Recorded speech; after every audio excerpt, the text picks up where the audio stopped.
In this video, I'm gonna show you how to budget like a boss, giving you a simple framework to help you maximize your money and to keep more in your pocket. Coming up.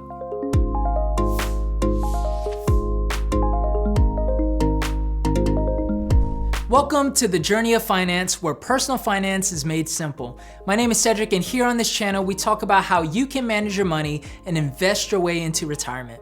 I upload new videos every week on this channel to help you level up on your finances.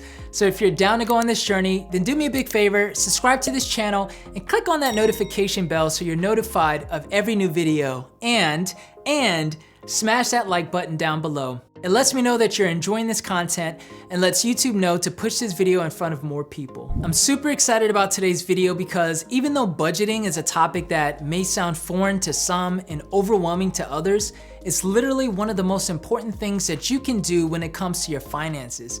It can literally make or break your financial future, and contrary to popular belief, budgeting doesn't have to be complex. In fact, I started budgeting my money in my early 20s using a notebook paper and a pen and a calculator. And to be honest, that's not too far from what I do today. I like to keep it super simple and minimal. Now, there are many different ways to budget and different people have their preferences. Some people prefer to use spreadsheets while others like to use budgeting apps like Mint that will sort of help you do your budgeting for you. I honestly don't think that there is an absolute best method. The most important thing is that you have a budget and you adhere to it. So I'm going to break this video down into 4 parts to keep things simple and organized. I'll cover the what, why, when, and how to budget, and I will show you how I approach budgeting, and hopefully you can find value in it. What is a budget?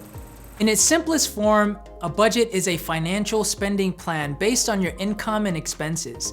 It usually covers a particular time period like bi-weekly, monthly, or even annually. It's a really effective way to know what comes in and what goes out. So why bother budgeting in the first place? Perhaps you feel like budgeting is unnecessary because you feel like you never run out of money, or it's just too much to manage. There are several reasons why any and everyone should budget. 1, it allows you to have a bird's eye view into all the money that comes in and all the money that goes out, which allows you to make better decisions regarding where your money goes. 2, it gives you an honest look into what you value the most. For example, if you notice that you spend way too much money on clothes as opposed to putting money away in an emergency fund, it might tell you that you value immediate gratification as opposed to protecting your finances against emergencies. And 3, it puts you in the driver's seat of your financial future rather than your money. You get to tell your money what to do and where to go instead of wandering around aimlessly without a clue about how you'll achieve your financial goals. Now let's talk about when to budget.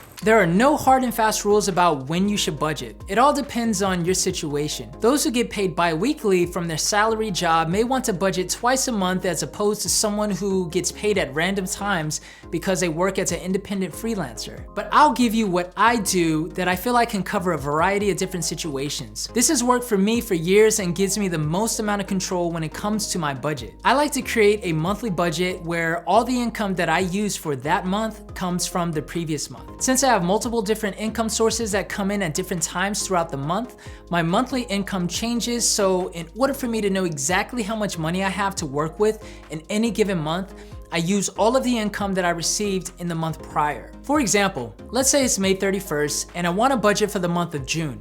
In order for me to know exactly how much money I have to work with for the month of June, I only include all the income that I have received from the month of May. Now I know for the month of June, I have X amount to work with, and it will not change because a new payment comes in on June 5th. So basically, I like to stay 1 month ahead in my budgeting because it gives me the most amount of control. So all the income that comes in during the month of June will be saved and used for the July budget.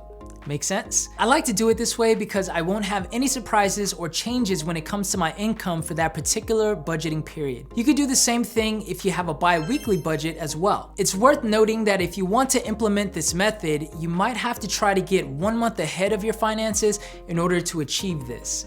It's a challenge, but certainly possible. If you don't want to stay ahead of your budget, that's fine. Just know that you'll have to keep track of all of your income and adjust it as it comes in during that budgeting period. In terms of when I'll actually sit down and create the budget for the next month, I'll usually do this on the last day of the month prior.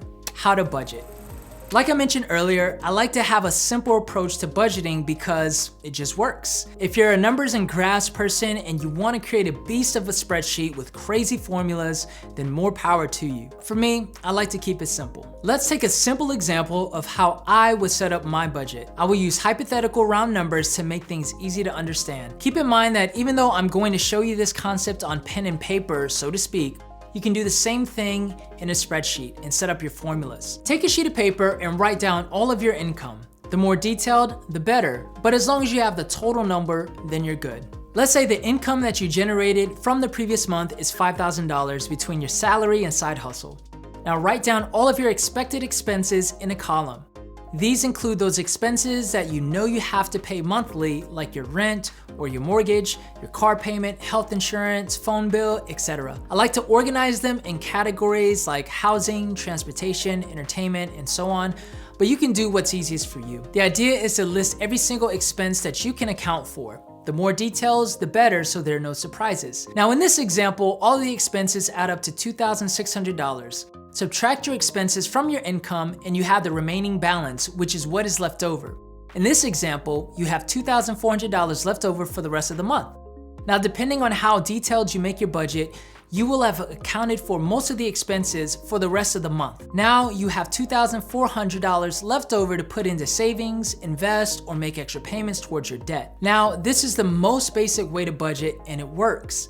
However, I personally don't like to have way too much money left over after expenses, so what I actually recommend doing is the following. In your expense column, I would also include other savings accounts or any extra debt payments as well. So maybe it would look something like this. You'll have one line for your emergency savings if it's not fully funded with the 3 to 6 months worth of expenses. Then you might have another line for an extra debt payment on top of your minimum payment that you have included above. If you don't have debt to worry about, you can include maybe a savings account for a down payment or a dedicated portion to send to your brokerage account to invest. That way, you'll ensure that you'll pay yourself first. Now subtract the expenses column from the income and you will have a much lower number. Since you've already dedicated most of your income to expenses, debt repayment, or investments, you can use the rest of the money throughout the month as a cushion for unexpected payments and purchases, as needed, of course. Now, I find that this system works best for me because it gives me a sense of control, knowing that I know where essentially every dollar is dedicated for. One thing about me is that I never want to have too much extra money left over in my primary checking account for the month. The reason is because I want to use up all of the money towards expenses and investments rather than having the temptation of knowing that I have a lot of money in my bank account. This also personally keeps me in the mindset that I don't have a lot of money at my disposal to spend and keeps me motivated to keep working to fill that account with income for the next month. So before I'm tempted to waste my money, I throw it to my investments first. So when it comes to budgeting, there isn't a one size that fits all solution, but the important thing is you track your expenses and you take control of where your money goes. There are other budgeting methods out there which we can talk about on this channel in the future, but this is the way that I like to do it, and it works for me very well. Remember that if you have a solid budget in place, you'll be able to make better money decisions and ultimately set yourself up for a stronger financial future. I hope you found value in this video and got some new ideas about how to budget. I want to hear from you. Do you have a budget, and what method do you use when it comes to budgeting? I'd love to hear your thoughts. Thank you so much for watching, and listen, do me a huge favor, and if you like this video, hit that thumbs up button. It signals to YouTube that this content is resonating with a lot of people, and it will encourage the algorithm to put this video in front of more people. Be sure to subscribe as I have more personal finance videos coming to you every week, and share this video with everyone you know so that we can all level up together. Thank you all for watching, and I'll be sure to catch you in the next video. Peace.